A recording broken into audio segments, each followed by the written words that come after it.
Spain کے اندر جب ان کی حکومت آئی اور ہماری حکومتیں ختم ہوئیں، چن چن کے قتل کیا. ایسی ایسی مشینیں بنائی تھیں کہ اس کے اندر جکڑ دیتے تھے، کھال کھینچ لیتے تھے، مسلمانوں کو اس طرح مارا.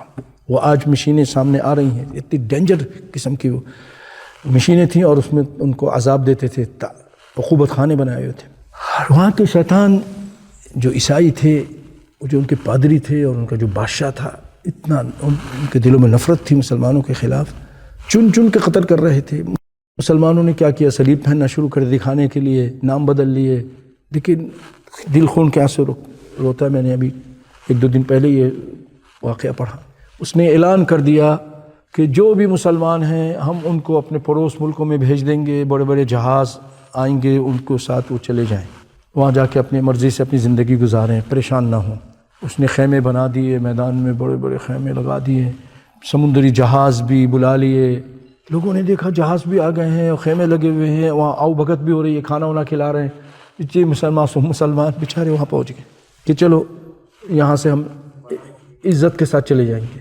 یہ ظالم نے کیا کیا، جتنے مسلمان تھے بیچارے جب کہ وہاں آ گئے، ان کو جہاز میں بٹھایا، کئی جہازوں میں بٹھایا، اور اس کے بعد جب یہ جہاز چلتے چلتے 20 سمندر میں پہنچ گیا، گہرا سمندر میں، انہوں نے کوئی ایسی چال چلی یا کشتیوں کے ذریعے یا دور سے ہی وہ بارود کے گولے مارے جس کے جہازوں میں سوراخ ہو گیا، سب لوگ غرق ہو گئے، مر گئے. سمندر کی لہروں میں ہمیشہ کی ابدی نیند سو گئے. تو یہ قرطبہ سے مجھے تھوڑا سا یاد آیا، یہ ہمارا شہر تھا، اندلس، اسپین. اللہ سے دعا ہے اللہ یہ دوبارہ ہماری حکومت قائم فرما دے.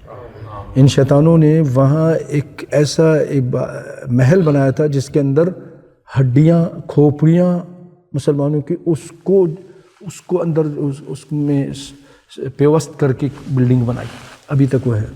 اور 2 بچوں کی، معصوم بچوں کی لاش بھی اس طرح اس کے اندر پہ سکھا کے رکھ دی. اللہ انتقام لے، آمین یا رب العالمین.